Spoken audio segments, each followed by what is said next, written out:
संसदीय इतिहासमा पटक पटक संसद विघटन हुनुमा सरकारको नेतृत्वकर्ता दलभित्रको आन्तरिक विवाद मुख्य कारण। नयाँ प्रतिनिधि सभाले काम थालनी गर्दै गर्दा समेत संसद विघटनको चिन्ता हट्न सकेन। पर्यटक भिजामा नेपाल आएर अपराध कार्यमा संलग्न हुने विदेशी नागरिकको संख्या बढ्दो क्रममा निगरानी र सुरक्षा व्यवस्था प्रभावकारी बनाउन विज्ञहरूको सुझाव। रुसको आक्रमणपछि 90 लाख बढी युक्रेनी पोल्याण्ड प्रवेश गरेको युरोपेली युनियनको तथ्याङ्क। र नेपाल टी20 लिगको उपाधि लुम्बिनी अल स्टार्सलाई फाइनलमा विराटनगर सुपर किङ्स 24 रनले पराजित। नमस्कार, कान्तिपुर डायरीका साथमा सूरज र म पार्वता। समाचार अब विस्तारमा। सुदूरपश्चिम प्रदेशको मुख्यमन्त्रीमा नेकपा एमाले संसदीय दलका नेता राजेन्द्र सिंह रावल नियुक्त हुनुभएको छ। प्रदेश प्रमुख देवराज जोशीले संविधानको धारा 168 को उपधारा 2 बमोजिम एमाले नेता रावललाई मुख्यमन्त्रीमा नियुक्त गर्नुभएको हो। माओवादी केन्द्र, नागरिक उन्मुक्ति पार्टी र राष्ट्रिय प्रजातन्त्र पार्टी राप्रपाले रावललाई समर्थन गरेका छन्। 53 सदस्यीय सुदूरपश्चिम प्रदेशमा सरकार गठनका लागि 27 सांसद आवश्यक पर्नेमा रावललाई एमालेका 10, माओवादी केन्द्रका 11, नागरिक उन्मुक्तिका 7 र राप्रपाका 1 गरी 29 सांसदको समर्थन प्राप्त भएको छ। यसैबीच कर्णाली प्रदेशको मुख्यमन्त्रीमा नेकपा माओवादी केन्द्रका संसदीय दलका नेता राजकुमार शर्मा नियुक्त हुनुभएको छ। प्रदेश प्रमुख तिलक परियारले शर्मालाई आज मुख्यमन्त्रीमा नियुक्त गर्नुभएको हो।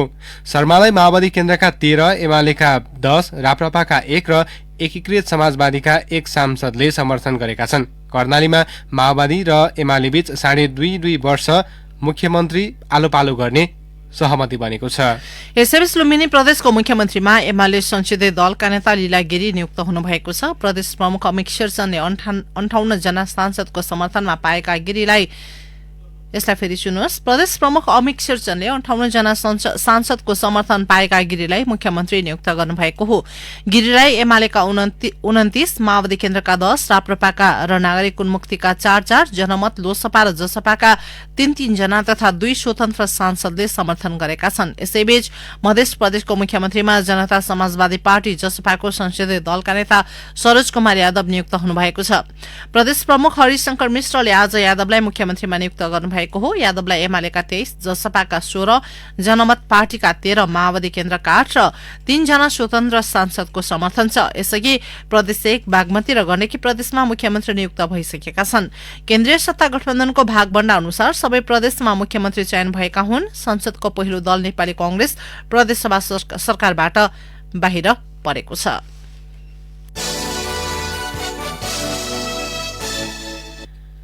नेपालको संसदीय इतिहासको सबैभन्दा दुःखद पक्ष भनेको पहिलो जननिर्वाचित संसद नै आफ्नो कार्यकाल पूरा नगरी विघटन हुनु हो।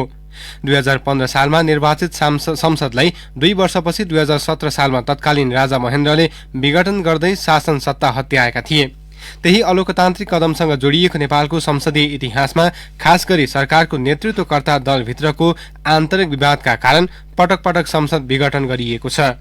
यही पृष्ठभूमिमा गत मङ्सिर 4 मा सम्पन्न निर्वाचनबाट गठित प्रतिनिधि सभाले आफ्नो कार्य थालनी गर्दै गर्दा मुलुकले फेरि पनि संसद विघटनको मार खेप्नुपर्ने हो कि भन्ने चिन्ता व्यक्त गरिएका छन्। किनकि संसदभित्रै दलका प्रमुख नेताहरूले संसद विघटनबारे दिएका अभिव्यक्तिले संशय जन्माएको छ। एक रिपोर्ट। 15 सालमा संसद बन्यो, 17 सालमा संसद विघटन गर्ने राजा महेन्द्र हुन्, म होइन। 48 सालमा निर्वाचन भयो, 51 सालमा संसद विघटन गरेर मध्यावधिमा जाने नेपाली कांग्रेस हो, म होइन। गुरुजी आफूले गरेका कुरा कतिपल्ट संसद विघटन गरियो, कतिपल्ट के भयो। माननीय शेरबहादुर जीले 58 सालमा असारमा संसद विघटन गरेर मध्यावधिमा गएर आश्विन 18 र माघ 19 पुग्या होइन। मेरा मित्रलाई म सोध्न चाहन्छु, यहाँले होइन संसद विघटन गरे, मैले त्यति बेला समर्थन गरेको थिएँ, अरू सबैले विरोध गर्दा पनि यदि चुनाव गराउनु भएन भने गलत हो, चुनाव गराउनु भयो भने जनताका बीचमा जाने कुरा ठिक हो भनेर। प्रधानमन्त्री पुष्पकमल दाहालले विश्वासको मत लिने दिन मंगलबार संसदमा एमाले अध्यक्ष केपी ओलीले संसद विघटनको इतिहास आफूले स्थापित नगरेको दावी पेश गरे। 2 पटक संसद विघटन गरेका पूर्व प्रधानमन्त्री ओलीले कांग्रेस सभापति शेरबहादुर देउवालाई लक्षित गर्दै संसद विघटन बारे धारणा राखेका हुन्। कांग्रेस सभापति देउवाले एमाले अध्यक्ष ओलीको अभिव्यक्ति गम्भीर भएको बताए। नेकपा एमालेका अध्यक्ष वर्तमान सत्ता समिति समेत नेताको सम्बोधन प्रति हाम्रो गम्भीर ध्यान आकर्षण भएको छ।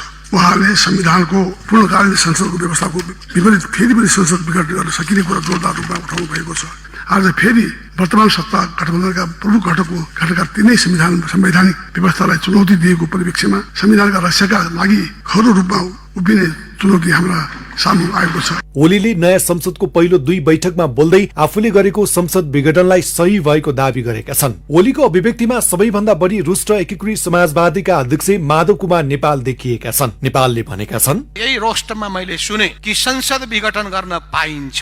यो मान्यता यो गठबन्धन दलको हो। यदि यो मान्यता गठबन्धन दलको हो भने खतरनाक संकेत दिन्छ। जसरी पहिले प्रतिनिधि सभालाई बीचैमा विघटन गरियो, के यो ब्रिटेन हो के यो भारत हो? मैले त यो गठबन्धनले शिक्षा लिएको होला, आत्मालोचना पनि गरिसकेको होला भनेको त यहाँ गर्जेको देख्दा त अचम्म पो लाग्यो। त्यस्तो गोल चक्करमा नफस्नु होला। प्रधानमन्त्रीलाई आफू खुसी संसद विघटन गर्ने अधिकार यो संविधानले दिएको छैन। वर्तमान संविधानको धारा 85(1) मा प्रतिनिधि सभाको कार्यकाल 5 वर्ष हुने भएकाले प्रधानमन्त्रीले संसद विघटन गर्न नपाउने व्याख्या गर्ने गरिएको छ। यसो त ओलीले प्रधानमन्त्री हुँदा गरेको संसद विघटनलाई अदालतले असंवैधानिक भनी उल्ट्याएको थियो। नेपालमा पहिलो पटक 2017 सालमा संसद विघटन भएको थियो। बीपी कोइरालाको 2/3 बहुमतको सरकार अपदस्थ गरी राजा महेन्द्रले कु गरेपछि 2017 साल पुस 1 गते संसद विघटन भयो। प्रजातन्त्रको पुनर्बहालीपछि संसदीय इतिहासमा हालसम्म 5औं पटक संसद विघटनका घटना भएका छन्। तत्कालीन प्रधानमन्त्री गिरिजाप्रसाद कोइरालाले पार्टीमा आन्तरिक कलह बढ्दै जाँदा सरकारको नीति तथा कार्यक्रम पारित नभएको बहानामा 2051 साल असार 26 गते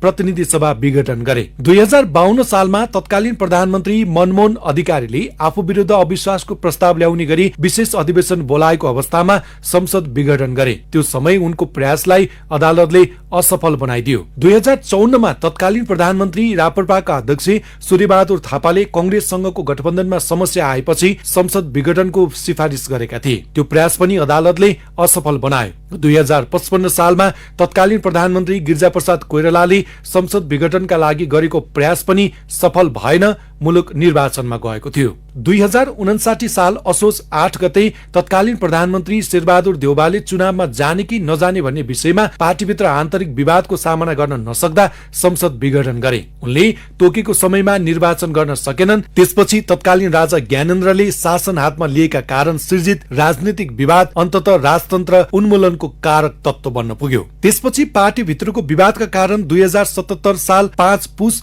र 2078 जेठ 8 मा तत्कालीन प्रधानमन्त्री केपी शर्मा ओलीले 2 पटक संसद विघटनको प्रयास गरे। उनको त्यो प्रयासलाई सर्वोच्च अदालतले सफल हुन दिएन। यही पृष्ठभूमिमा संसद विघटनको पक्ष विपक्षमा मत अझै प्रकट भइरहेका छन्। नयाँ प्रतिनिधि सभामा प्रतिपक्षको भूमिकामा रहेका राष्ट्रिय जनमोर्चाका अध्यक्ष चित्रबहादुर केसीले संसद विघटनलाई प्रजातान्त्रिक अधिकार भन्दै ठूला दलहरूले गरेको व्याख्याले आशंका उब्जाएको बताए। संविधानमा व्यवस्थै नभएको कुरा संसद चाहिँ विघटन गर्न पाउनुपर्छ, यो प्रजातान्त्रिक हक अधिकार हो भनेर यस खालको यहाँ चाहिँ यो आवाज सुन्दा म धेरै अप्ठ्यारोमा परेछु। ओलीले संसद विघटन गर्नु सही भएको दावी गरिरहँदा तत्कालीन समयमा ओलीको चर्को आलोचना गरेका माओवादी केन्द्रका अध्यक्ष एवं प्रधानमन्त्री पुष्पकमल दाहालले भने अहिले संसद विघटन बारे चर्चा गर्ने समय नभएको भन्दै पन्छिए। उनले भनेका थिए, अहिलेको सत्ता साझेदार पनि हामी संविधान कार्यान्वयन गर्ने कुराप्रति, संघीयता कार्यान्वयन गर्ने कुराप्रति, शान्ति प्रक्रियालाई टुङ्गोमा पुर्याउने कुराप्रति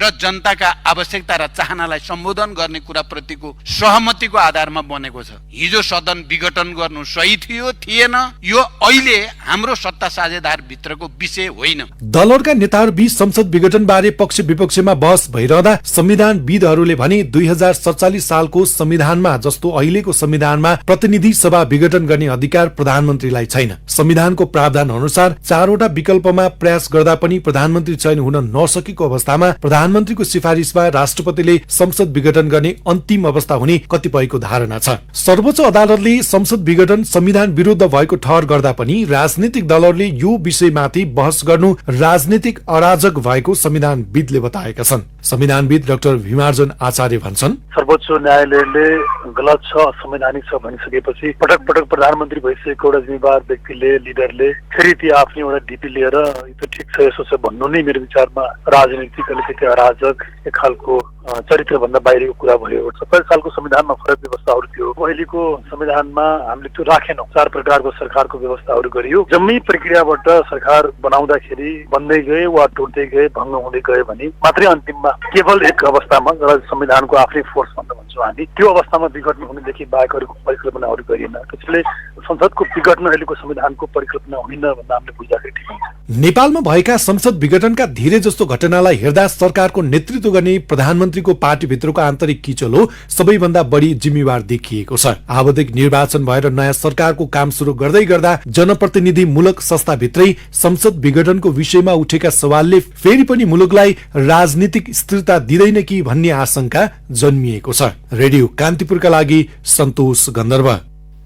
कान्तिपुर डायरीमा अब ब्रेकको पालो। कान्तिपुर डायरीमा अब बाँकी प्रसंग सुरुमा कान्तिपुर सविस्तार। कान्तिपुर सविस्तार। पर्यटक भिसामा नेपाल आएर विभिन्न आपराधिक क्रियाकलापमा संलग्न हुने विदेशी नागरिकको संख्या बढ्दो क्रममा रहेको पाइएको छ। सरकारी तथ्याङ्क अनुसार सन् 2014 यता नेपाल आएर आपराधिक क्रियाकलापमा संलग्न भएका र दोषी ठहरिएका 3821 जना विदेशी नागरिकलाई निष्कासन गरिएको छ। नेपालमा विदेशी नागरिक मुख्य गरी लागू पदार्थ ओसार पसार, विदेशी मुद्राको अपचलन तथा तस्करी, बाल यौन दुराचार, बैंकिङ कसुर, मानव तस्करी लगायत घटनामा संलग्न हुने गरेका छन्। त्यसैले विदेशी नागरिकमाथि प्रभावकारी निगरानी गर्न र सुरक्षा व्यवस्थामा थप कडाई गर्न आवश्यक भएको विज्ञहरूले बताएका छन्। सन् 2014 यता नेपाल आएर अपराधिक क्रियाकलापमा संलग्न भएका र विभिन्न कारणले दोषी ठहरिएका 3821 विदेशी नागरिकलाई सरकारले निष्कासन गरेको छ। पछिल्लो उदाहरणका रूपमा फ्रान्सेली नागरिक चार्ल्स सोब्राजलाई लिन सकिन्छ। व्यक्ति हत्या आरोपमा दोषी ठहर भएर नेपालको जेलमा झण्डै 20 वर्ष बिताएका उनलाई सरकारले 10 वर्ष नेपाल आउन नपाउने गरी निष्कासन गरेको हो। अध्यागमन विभागका अनुसार सन् 2014 यता सन् 2022 सम्ममा 3821 जना विदेशी नागरिक निष्कासनमा परेका छन्। सो विवरण अनुसार सन् 2014 मा 190, सन् 2015 मा 273, सन् 2016 मा 269, सन् 2017 मा 657 जनालाई सरकारले निष्कासन गरेको छ। यस्तै सन् 2018 मा 793, सन् 2019 मा 764, सन् 2020 मा 332 तथा सन् 2021 मा 218 र सन् 2022 को सेप्टेम्बर सम्ममा 325 जना विदेशी नागरिक विभिन्न अपराधमा संलग्न रहेको पाइएपछि निष्कासनमा परेका छन्। नेपालमा कति विदेशी अपराधीहरू लुकेर बसेका छन् भन्ने एकिन तथ्याङ्क छैन। छ त केवल प्रहरीमा उजुरी दर्ता भएका, कारबाहीका लागि सिफारिस भएका र पक्राउ परेका तथा उनीहरूको आफ्नै देश डिपोर्ट भएकाहरू मात्र। अध्यागमन विभागको तथ्याङ्कले देखाए जस्तो उनीहरू सबैलाई अपराधी मान्न नमिल्ने प्रहरी अधिकारीहरू बताउँछन्। नेपालमा आउने विदेशी नागरिकलाई नेपाल र यहाँको प्रशासनले पहिलो नजरमा पर्यटकको रूपमा चिन्ने गरेको छ। तर उनीहरूले नेपालमा आएर गर्ने गतिविधिमा भने प्रहरीको नजर पुग्ने गरेको छ। विदेशी नागरिकका गतिविधिलाई नियाल्ने गरिएको र सुरक्षाका दृष्टिकोणले नेपाल कमजोर नरहेको नेपाल प्रहरीका प्रवक्ता टेक प्रसाद राई बताउँछन्। कुख्यात अपराधी चार्ल्स सोब्राजको उदाहरण दिँदै प्रवक्ता राईले भने, अपराध गर्ने मान्छे संसदभरि चापले अपराध गर्छ।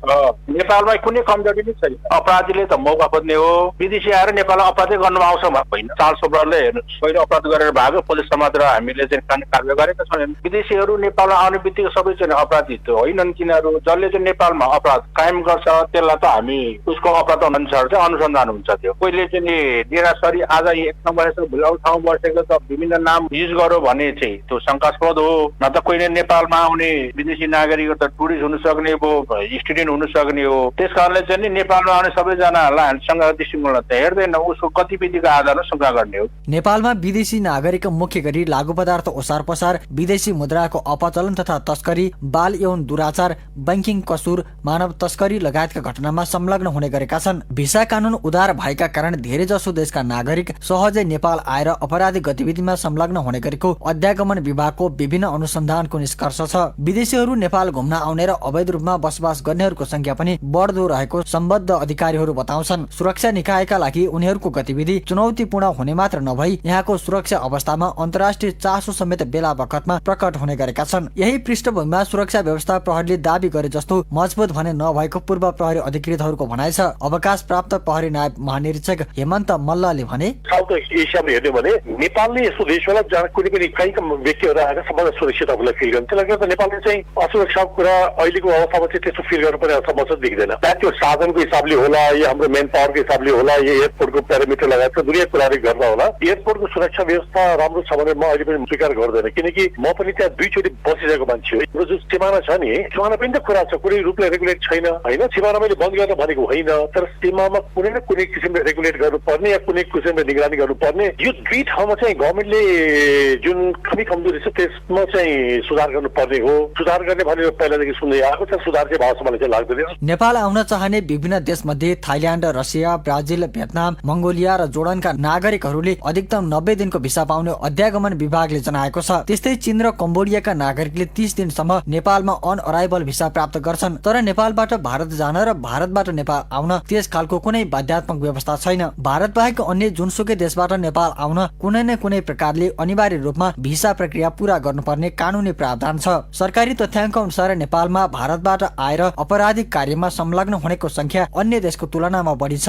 सरकारी तथ्याङ्क अनुसार नेपालमा भारतबाट आएर अपराधिक कार्यमा संलग्न हुनेको संख्या अन्य देशको तुलनामा बढी छ। नेपालका कारागार र जेलमा भारत सहित विदेशी कैदीबन्दीको संख्या 1400 बढी छ। यो संख्याले अपराधिक क्रियाकलापमा विदेशी नागरिक संलग्न हुने क्रम बढेको देखाउँछ। तर विमानस्थल र सीमा क्षेत्रमा विभिन्न कारणले सुरक्षा प्रबन्ध प्रभावकारी हुन सकेको देखिँदैन। विमानस्थल र सीमा क्षेत्रमा प्रभावकारी सुरक्षा व्यवस्था हुन नसक्नुको कारणबारे पूर्व प्रहरी नायब महानिरीक्षक हेमन्त मल्लले भने, एकतिर चासो नभएर हो र अर्कोतिर बोर्डर र एयरपोर्ट भनेको फेरि राजनीतिक पार्टीहरूलाई लिगल तरिकाले तपाईँको स्मग्लिङ गराउने ठाउँ पनि हो कि, चाहे त्यो मरिजको कुराहरू होला, या केराको कुरा होला, या तपाईँ सुपारी लगाएको जुन कुराहरू छ नि, पोस्टदारका कुराहरू छन्, त्यो त गभर्मेन्टले लिगल तरिकाले स्मग्लिङ गराइरहेको छ नि त।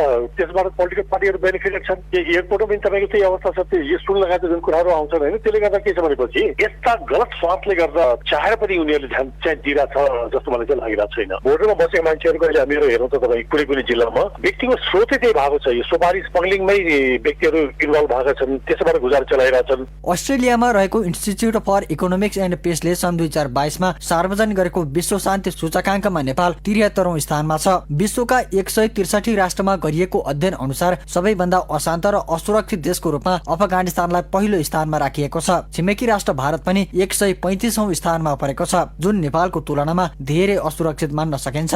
दक्षिण एसियाका 7 राष्ट्र मध्ये नेपाल शान्त राष्ट्रको दोस्रो स्थानमा छ। नेपालको खुला सीमा रहेको छिमेकी राष्ट्र भारतबाट नेपाल आउनका लागि भारतीय नागरिकलाई भिसा प्रक्रियाको कुनै पनि प्रावधान पूरा गर्नुपर्ने बाध्यकारी संयन्त्र नभएकाले उनीहरू सहजै नेपाल प्रवेश गरेर अपराधिक क्रियाकलापमा लाग्ने गरेका छन्। अध्यागमन विभागले जारी गरेको अध्यागमन कार्यविधि 2065 अनुसार नेपालमा आएर कर्तव्य ज्यान सम्बन्धी मुद्दामा दोषी ठहरिएकालाई 10 वर्षसम्म कैद सजायका लागि सरकारलाई सिफारिस गर्ने व्यवस्था छ। यस्तै ज्यान मार्ने बालबालिकामाथि यौनजन्य अपराधमा संलग्न भएको पुष्टि भएमा 5 वर्षसम्म कैद सजाय तोक्न सक्ने व्यवस्था पनि सो कार्यविधिले गरेको छ। अपराधका आधारमा उनीहरूलाई हुने कैद सजायका विषयमा विभागको कार्यविधिले छुट्टा छुट्टै समय सहितको व्यवस्था गरेको छ। नेपालमा आएका विदेशी कुन प्रयोजनमा देशका कुन ठाउँमा पुगेका छन्, कहाँ बसेका छन् भन्ने नियमन गर्न गृह मन्त्रालय, अध्यागमन विभाग र जिल्ला प्रशासन अधिकारी सम्मिलित संयन्त्र छन्। यी संयन्त्र अन्तर्गत सुरक्षा निकाय, पर्यटन विभाग, पर्यटन बोर्डदेखि होटल, रेस्टुराँ, ट्राभल एजेन्सीका प्रतिनिधि मार्फत अनुगमन र निगरानी गर्नुपर्ने व्यवस्था छ। तर भएका संयन्त्र क्रियाशील नहुँदा विदेशी नागरिक एउटा प्रयोजनमा आएर अर्कै प्रयोजनमा बस्नेदेखि त्यसकै आडमा अपराधिक गतिविधिमा सक्रिय हुने गरेको देखिन्छ। यावत समस्या र चुनौतीका माझ सरकारले अध्यागमन क्षेत्रमा सुधारका लागि नयाँ कानून ल्याउने तयारी गरेको बताइएको छ। रेडियो कान्तिपुरका लागि नवीन कोइराला। कान्तिपुर सविस्तार।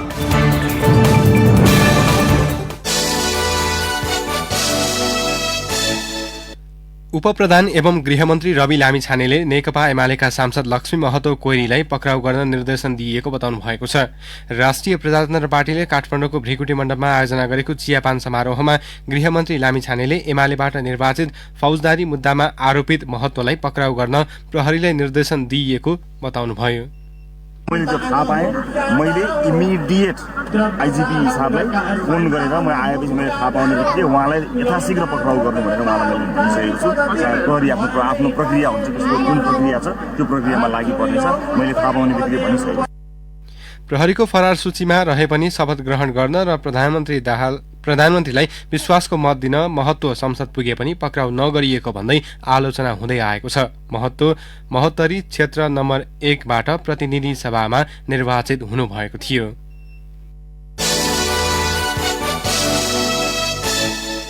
2062-63 को राजनैतिक परिवर्तनबाट गणतन्त्र स्थापनासँगै मनाउन छाडिएको राष्ट्रिय एकता दिवस एवं पृथ्वी जयन्ती आज विभिन्न कार्यक्रम गरी मनाइएको छ। पृथ्वी जयन्तीका दिन कटौती गरिएको सार्वजनिक बिदा दिने चलनलाई बिउताउँदै सरकारले यो वर्षदेखि सार्वजनिक बिदा समेत दिएको थियो। राष्ट्रपति विद्यादेवी भण्डारीले दिवसको अवसरमा शुभकामना सन्देश जारी गर्दै छरिएर रहेका साना राज्यहरूको एकीकरणबाट आधुनिक नेपाल राष्ट्रको निर्माण हुनु इतिहासको विशिष्ट अध्याय रहेको बताउनु भएको छ। वर्तमान सरकारमा सहभागिताका लागि राष्ट्रिय प्रजातन्त्र पार्टीले पृथ्वी जयन्तीको दिनमा सार्वजनिक बिदा दिनुपर्ने मुख्य शर्त राखेको थियो। यसैबीच राष्ट्रिय प्रजातन्त्र पार्टी राप्रपा र विभिन्न समूहले पृथ्वी जयन्तीको अवसरमा कार्यक्रम आयोजना गरेका छन्।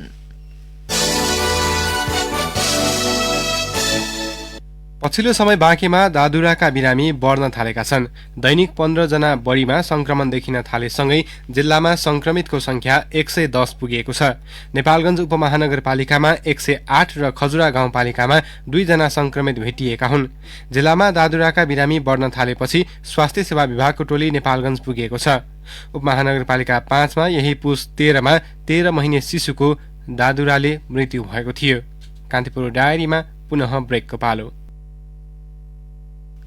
कान्तिपुर डायरीमा अब आर्थिक प्रसंग। विश्व बैंकले सन् 2023 देखि विश्वका अधिकांश मुलुकमा आर्थिक मन्दी लम्बिने प्रक्षेपण गरेको छ। विश्व बैंकको प्रक्षेपण प्रतिवेदन अनुसार सन् 2023 मा विश्वको आर्थिक वृद्धि 1.7% रहने अनुमान छ। 6 महिना अघि मात्रै 3% को अनुमान गरेको बैंकले अहिले 1.7 मा झरेको हो। विश्वमा विद्यमान मुद्रास्फीति, बढ्दो ब्याजदर र निजी क्षेत्र तथा सर्वसाधारणमा गरिएको लगानी घट्नुले विश्व लामो समय आर्थिक मन्दीमा रहने बैंकको अनुमान छ। कोभिडको असर तथा रूस र युक्रेन बीचको तनाव मुद्रास्फीति बढेको विश्व बैंकको प्रतिवेदनमा उल्लेख छ। ब्याजदर उच्च हुनु र नागरिक प्रति लगानीमा आएको संकुचनले पनि आर्थिक मन्दीलाई बढाउने बैंकले प्रक्षेपण गरेको छ। सन् 2024 मा मालदिप्सको 8, श्रीलंकाको 1, बंगलादेशको 6.2, भूटानको 3.7, भारतको 6.6, नेपालको 4.9 तथा पाकिस्तानको 3.2% आर्थिक वृद्धि दरको अनुमान छ। अब अन्तर्राष्ट्रिय समाचार। युरोपेली संघ ईयूले युक्रेनमा युद्ध सुरु भएदेखि 90 लाख बढी युक्रेनी पोल्याण्ड प्रवेश गरेको तथ्याङ्क सार्वजनिक गरेको छ। ट्वीट मार्फत ईयूका एक प्रतिनिधिले पोल्याण्ड प्रवेश गर्ने युक्रेनीहरूको संख्या 90 लाख नागेको उल्लेख गरेका छन्। आर्थिक सहयोग र विकास संगठन OECD का अनुसार पोल्याण्डले सन् 2022 मा युक्रेनीहरूको लागि आवास, स्वास्थ्य सेवा र अन्य सेवामा 10 अर्ब रकम खर्च गरेको छ, जुन ईयू सदस्य देशहरूमध्ये सबैभन्दा उच्च हो। यसैबीच रुसले पछिल्लो समय युक्रेनको नुन खानी रहेको सोलेदार क्षेत्रमा आक्रमण तीव्र पारेको छ। रुसी सेनाले सो क्षेत्र नियन्त्रणमा लिने प्रयास गरे पनि सुरक्षित रहेको युक्रेनी सेनाले दावी गरेका छन्। अब खेल प्रसंग। काठमाडौँमा आयोजित नेपाल टी20 लीग क्रिकेटको उपाधि लुम्बिनी अल स्टार्सले जितेको छ। कीर्तिपुर स्थित त्रिवेणी क्रिकेट मैदानमा भएको खेलमा लुम्बिनीले विराटनगर सुपर किङ्सलाई 24 रनले पराजित गर्दै उपाधि उचालेको हो। 134 रनको विजयी लक्ष्य पछ्याउने क्रममा विराटनगरले पूरा ओभर खेल्दै 8 विकेटको स्थितिमा 109 रनमा रोकियो। विराटनगरका लागि अर्जुन साउदले 40 बलमा 34 रन र पृथ्वी भास्कोटाले 29 बलमा 31 रनको योगदान गरे पनि जितका लागि पर्याप्त हुन सकेन। यसअघि टस जितेर ब्याटिङमा उत्रेको लुम्बिनी अल स्टार्सले 19.2 ओभरमा सबै विकेट गुमाएर 133 रन बनाएको थियो। लुम्बिनीका लागि लाहिरू मिलान थाले 28 बलमा 41 रनको योगदान गरे। त्यस्तै लुम्बिनीका अर्का ब्याट्सम्यान हरमिन सिंहले 18 बलमा 30 रन जोडे। फाइनल खेलको म्यान अफ द म्याच लुम्बिनीका हरमित सिंह घोषित भए। प्रतियोगिताको प्लेयर अफ द सिरिज विराटनगरका हुसेन तलत घोषित भएको आयोजकले जनाएको छ। सशस्त्र प्रहरीको एपीएफ क्लब मकवानपुरमा जारी बागमती गोल्ड कप फुटबल प्रतियोगिताको अन्तिम 8मा प्रवेश गरेको छ। लिग च्याम्पियन मचिन्द्रलाई 1-0 गोल अन्तरले हराउँदै एपीएफले अघिल्लो चरणमा संकटासँगको भेट पक्का गरेको हो। बागमती गाउँपालिका 8 स्थित जनता माविको मैदानमा भएको खेलको 14औं मिनेटमा एपीएफका लागि मणि लामाले निर्णायक गोल गरे। भोलि हिमालयन शेर्पा र विदेशी क्लब भुटनिज स्पोर्ट्स क्लब बीच खेल हुनेछ। अन्त्य म्याच बुलेटिनका प्रमुख प्रसंग पुनः एकपटक। सुदूरपश्चिम कर्णाली, लुम्बिनी र मधेस प्रदेशमा केन्द्रीय गठबन्धन अनुसार नै मुख्यमन्त्री नियुक्त।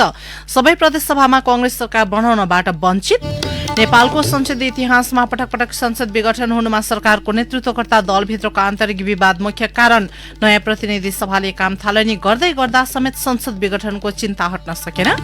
पर्यटक भिसामा नेपाल आएर अपराध कार्यमा संलग्न हुने विदेशी नागरिकको संख्या बढ्दो क्रममा निगरानी र सुरक्षा व्यवस्था प्रभावकारी बनाउन विज्ञहरूको सुझाव। रुसको आक्रमणपछि 90 लाख बढी युक्रेनी पोल्याण्ड प्रवेश गरेको युरोपियन युनियनको तथ्याङ्क। र नेपाल टी20 लीगको उपाधि लुम्बिनी अल स्टार्सलाई फाइनलमा विराटनगर सुपर किङ्स 24 रनले पराजित।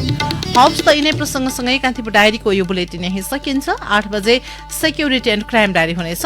सुरज र म पार्वता आज्ञा माग्छौं। नमस्कार।